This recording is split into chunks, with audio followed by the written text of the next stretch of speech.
Most coaches suck balls. Huge orangutan balls. On a daily basis, I get asked the question, Steve, how do I choose a coach? Steve, how do I choose the right gym? Where do I go? I don't have reference. I don't want to end up in a situation where I'm being coached by people like this.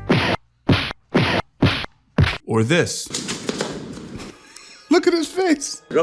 You said you want to find the best coach. Here's 5 simple tools you can use right out the gate. Number 1, and this is a no-brainer. Duh. Skill development. Your coach has to be about it. Is he the real deal? Is he an expert in his field? Does he have a pedigree? What kind of individual are we dealing with? A good coach always possesses the skills and knowledge to help bridge the gap for the student. They can always pinpoint where you need improvement and help you find those holes in your game. But here's the issue with that. Let's say I'm a new person, I just walked into the gym. I don't have a reference point for what good and bad is. My whole game is one giant hole. I don't have any strengths yet. So you can easily be misled in those early phases where, man, I think this coach is amazing. No, he just knows more than you, but everyone knows more than you. Unfortunately, that's where the charlatan coach gets ahead of a naive, ignorant, up-and-coming student. Hasn't felt the thumb yet because I haven't used it, but that's a twist. Bruh. Number 2, does this coach have anything related to goal setting? Is he about the future? Is he projecting goals into the future, whether it be tournaments, whether it be curriculum? I personally like the SMART system. Specific, measurable, attainable, relevant, and time-bound. To get to the top of any field, you're gonna need to know what the fuck you're doing.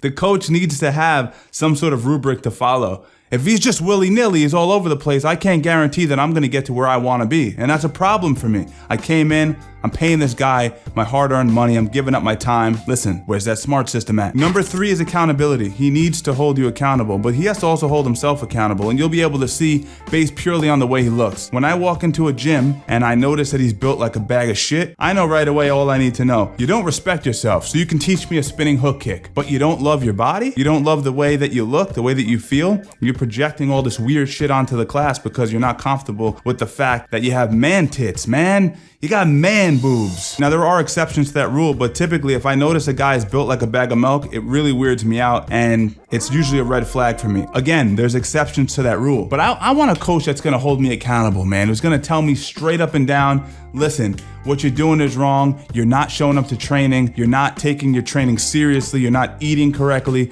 Those things matter, and most coaches, at least in martial arts, are not that hands-on. They're very technique driven, and really with age, I've started to notice that might be one of the missing pieces to the puzzle I think could help martial artists going forward develop a lot faster. Number 4, perspective. Listen, this is a bird's eye view. This is a person that at least should have a greater breadth of knowledge when it comes to this specific martial art or fitness training. They should have an ability to look from the outside in and give you tactics that you can use to quickly expedite your development. And again, if they don't have that, if they don't have perspective, that's a red flag. Ask them a question. Ask them a question about what they're giving you in terms of knowledge, and that's gonna tell you all you need to know about them. Does this person have a unique, nurtured, fucking sharpened perspective, or are they dull, basic? You know what I'm saying? You can always sense right out the gate whether or not this person is the real deal. For instance, I asked Joshua Fabia perspective on how to enter into an outside Ashigarami position. You know what he's gonna tell me? All that there is and all that there has been is coming from above and below. You know what I'm saying? You know what I'm saying?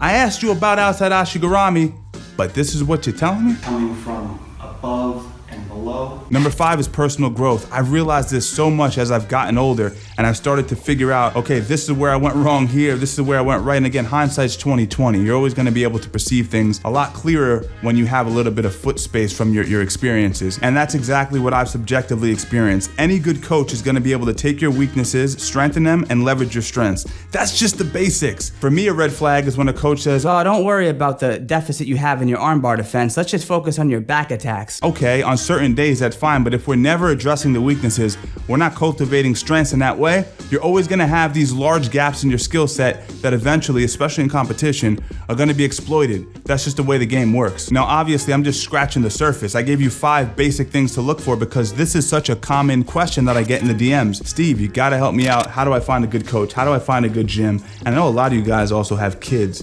So you're wondering, how do I even suss out what a good gym looks like? I always tell people, go on Google, do your due diligence in terms of reading reviews, but if you're ignorant to what the art offers, then how are you gonna know how to compare good from bad? It really can look similar because a good charlatan, a good false leader can dress himself up like a winner when all this time he's just lying, he's deceiving the basic person. And what happens is their gyms become a revolving door where the idiots walk in, they bump into walls, they trip over their feet, they realize eventually that they got, and then they leave. If your coach doesn't have at least a few of these, you gotta go. You gotta run for the hills. And also, if he's built with titties, if he got tits, he's built like a bag of spoiled milk. There's very few great coaches built like shit. I'm just saying, they're out there, but not really. Also, we live in 2023. You can send out your video footage to somebody. They can break down your techniques and help give you the right guidance that you need. Someone more experienced than you. You can expedite your growth if you're willing to spend the money, spend the time, do the due diligence, and make connections. You know how hard it was to learn in the early 2000s how to actually improve? Everything was brick and mortar. Now, of course, you need sparring partners, you need rolling partners, you need a place to go and lift weights, but realistically, you can expedite your growth so much these days because online coaching is available everywhere. Now, they don't call me the Segway King for nothing, but I have a Fight IQ report completely free. 2 newsletters drop to your mailbox every single week. We cover mentality, mindset, the physical aspects, the histrionics of fighting. If you're a fan of fighting or you want to improve your IQ, I can promise unequivocally, great word, that I have the best newsletter in all of fighting. Try it out. If you don't like it, you can unsubscribe. Strangle Gang, as always, stay strong,